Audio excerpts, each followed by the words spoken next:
मौलाना सरदार अहमद साहब रहमतुल्लाह अलैह के पास ना एक बूढ़ी अम्मा अपना बेटा छोड़ गई। तो हजरत साहब ने को 2, 4, 5 महीने रखा। तो बाद में उसकी अम्मा को बुला के कहा कि भाई तू बेवा है, बेटा तेरा यतीम है, मैं नहीं चाहता कि इसका वक्त ज़ाया हो। ये पढ़ने वाला कोई नहीं, सारे नहीं भाई पढ़ने वाले होते। अब यहाँ उलमा बैठे हैं, मैं बेअदब भी ना हो जाऊँ। कुछ पूरे 8 साल लगा के भी आ जाते हैं, सनद भी उनके पास होती है। नाराज ना हो जाना, ये तो सब अच्छे लोग हैं। सनद होती है पर पता कोई नहीं होता।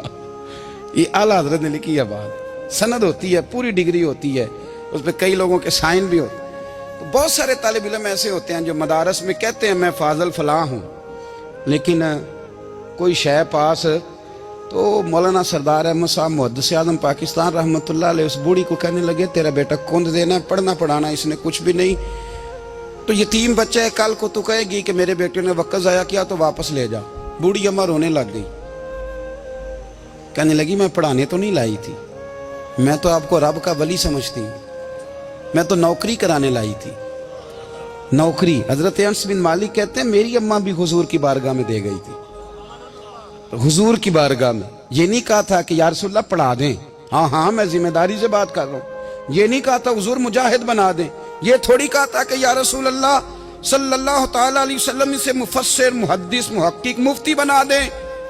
हजरत अनस की अम्मा कह गई थी सोनिया जब तक ये रहेगा ना आपकी नौकरी करेगा, ये घर के काम काज करेगा, ड्यूटी करेगा, हुजूर ये आपकी नौकरी करेगा। तो मेरे महबूब ने फिर दुआ कर दी, अल्लाह इसे बरकत अता फरमा। तुम समझता है खिदमत वाला खाली रह जाता है? जितना जायका खिदमत वाले को मिलता है, जो उसके नसीब में आता है, वो किसी का नसीब कहां भाई। हजरत अनस कहते हैं हुजूर ने दुआ कर दी, बरकत की।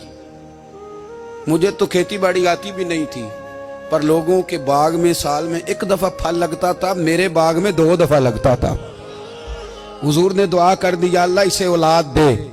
फरमाते हैं मेरे बेटे, मेरे पोते, मेरे नवासे, मेरी बेटियां, फरमाते हैं मैं जिंदा हूं और मेरी 100 औलादे मौजूद हैं। परेशान हो गया 100 सुन के बच्चे 2 ही अच्छे, 100 औलादे मेरी मौजूद हैं। हजरत अनस बिन मौलाना सरदार अहमद साहब के पास ना छोड़ गई बच्चा, कहने लगी हजरत जी मैं को पढ़ाने के लिए थोड़ा छोड़ गई हूँ, मैं तो इसलिए छोड़ के गई हूँ कि आप मेहरबानी करें, खिदमत कराएं। तो हजरत जी कहने लगे कोई ऐसा काम ही नहीं, खिदमत वाला क्या कराऊं। कहने लगी पट्ठे पवा लिया करो जी। हूँ लड़ पेंदे ने, कहने ने बच्चे काम करते हैं मदरसे का। हालांकि अब कहाँ बच्चे काम करते हैं, अब तो गुजर गया दौर, अब तो बच्चे काम कराते हैं। अब बच्चे भी नाराज हो रहे हैं, घूर घूर के देख रहे हैं।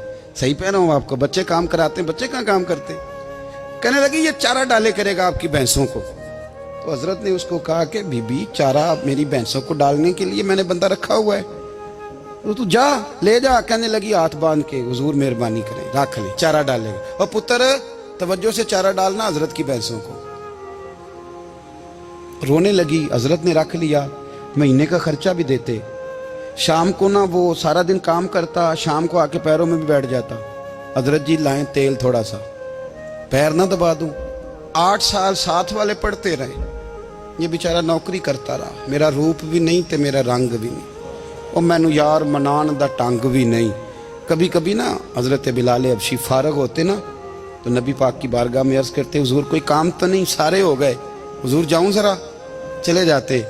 एक दिन सलमान फारसी कहने लगे या रसूलल्लाह ये बिलाल कहाँ जाता है। फरमाया जा देख के तो आ। हजरत सलमान वापस आए तो आके रोने लगे, कहने लगे सोनिया जब यहाँ से जाता है ना तो जाके सैयदा फातिमा की चक्की पीसनी शुरू कर देता, बीबी साहबा के काम करने लगता है, घर में जाके असनैन की ड्यूटी करता है, वहां भी काम यहाँ भी काम। वो चारा डालता रहा, उसने चारा डाला। हजरत मुहद्दिस आज़म की भैंसों को दस्तारे फजीलत का वक्त आ गया, सारे पगड़ियां सजा के आ गए, आज दस्तार होगी। ये ना पीछे होके बैठ गया, चूंकि पढ़ा ही नहीं था तो दस्तार का है कि दस्तार तो उसकी जो पढ़ेगा, हमने तो पढ़ा ही नहीं, हमने तो यार पढ़ा, घर पढ़ा, ड्यूटी करी। हजरत मुहद्दिस आज़म रहमतुल्लाह अलैह के यहाँ जब ऐलान होने लगा ना कि अब दस्तार होगी, तो हजरत ने पहला ऐलान उसका फरमाया। तो मजा वाला बंदा कपड़े भी कदी कदी बदलता है ना, वो कहता है जिस हाल में भी था मैं पलट के देखने लगा कि पढ़ा पढ़ाया तो है, कोई शय नहीं। तो ये माजरा क्या है, पीछे से उठ के आए تو کہتے ہیں باقیوں کی دستار کسی عالم نے کی, کسی صوفی نے کی, لیکن یہ بھینسوں کو چارہ ڈالنے والا جب آیا تو محدث اعظم نے فرمایا پگڑی کے بال کو کوئی ہاتھ نہ لگائے, یہ ساری دستار میں نے کرنی ہے. اور فرماتے ہیں حضرت بال بھی دیتے جاتے تھے اور آنسو بھی بہاتے جاتے تھے, ماتھا بھی چومتے تھے اور فرماتے تھے دستار کے بعد چلا تو نہیں جائے گا یار, مجھے تو عبادت بھی نہیں رہ گئی, مجھے تو چابیوں کو بھی نہیں پتا کون سی کہاں رہتی ہے, جائے گا تو نہیں تو رو پڑا, کہنے لگا سونے جائے تو وہ جس کے پلے کچھ ہے ہو, آتا جاتا تو ہے کچھ نہیں, مجھے کس نے رکھنا ہے, میں نے کہاں جانا ہے, ادھر کہاں تو ادھر ہی رہوں گا.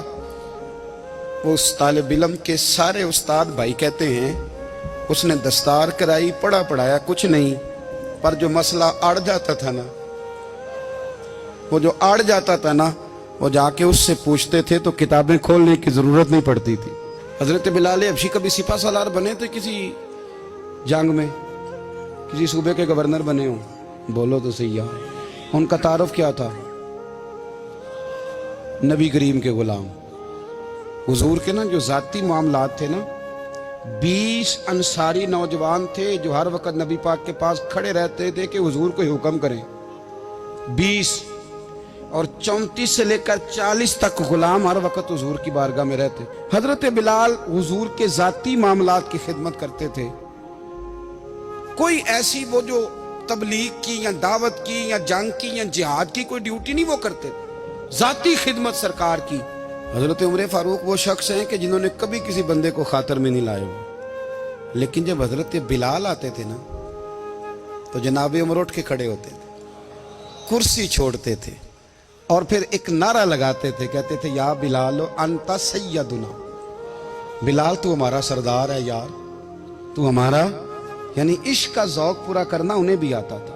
اس لیے میرا مشورہ ہے, میری رائے ہے, اور جو میرا حکم ماننے والے ہیں ان کے لیے میرا حکم ہے کہ ذوق نہ کبھی بھی خراب کرنا, کبھی بھی نہ ذوق نہ خراب کرنا, اپنا لطف. میں نے کئی دفعہ, میں پہلی دفعہ مدینہ شریف حاضر ہوا تو ایک بابا جی میرے آگے آگے تھے, تو ان کو نا دھکے مار رہا تھا. وہ سامنے کھڑے ہوتے ہیں نا, اللہ خیر فرمائے, اپنی اپنی ڈیوٹی ہے نا, ان کی بھی ایک ڈیوٹی ہے نا جی. تو وہ دھکے مار رہا تھا تو بابا اسے کہہ رہا تھا تیری خیر ہوئے پہرے دارا, روزے دی جالی چوم لین دے. انہیں پھر دھکا ماریا تو پھر ان کہا تیری خیر ہوئے پہرے دارا. میں نے, وہ بالکل ان پڑھ بابا جی تھے پر مجھے انہوں نے بہت بڑی بات سمجھا دی, میں نے ان سے بڑا سیکھا, منبر پہ ذکر کر رہا ہوں. وہ تیسری دفعہ پھر دھکا مارا, تیری خیر ہوئے پہرے دارا, روزے دی جالی. تو بابا جی باہر نکل آئے تو میں بھی پیچھے نکل آیا. تو میں نے کہا بابا جی یہاں کچھ انہوں نے بنگلہ دیشی اور ہندوستانی بھی رکھے ہوئے ہیں, پر یہ تو عربی تھا خالص, انہوں کدوں تہاڈی بھی سمجھ آؤندی سی, تسی پنجابی دا شعر سنائی جا رہے ہو. کہندے پتر مینوں بھی پتہ ہے انہوں نہیں سمجھ آ رہی, پر میں تے اپنا رانجھا پہ راضی کردا سا. مینوں پتہ ہے انہوں کا او یار اسی رانجھا بھی تے راضی کرنا ہے کہ نہیں, کہ ساری زندگی کیلو کال کے جھگڑے میں پڑے رہنا ہے. اے عشق تیرے صدقے جلنے سے چھٹے سستے, جو آگ بجھا دے گی وہ. اور ایک جگہ پہ اعلیٰ حضرت کہتے ہیں جان دے دی وعدہ دیدار پر, ہم نے جان دے دی. خالی اس نے وعدہ کیا تھا کہ آؤں گا, آیا نہیں تھا, پر جان ہم نے پہلے دے دی. تو اس لیے نا ذوق, شوق, پیار, وارفتگی, محبت اساتذہ کے لیے, بزرگوں کے لیے, علماء کے لیے, مشائخ کے لیے, بڑوں کے لیے, نہ ذوق نہ کبھی خراب ہونے پائے.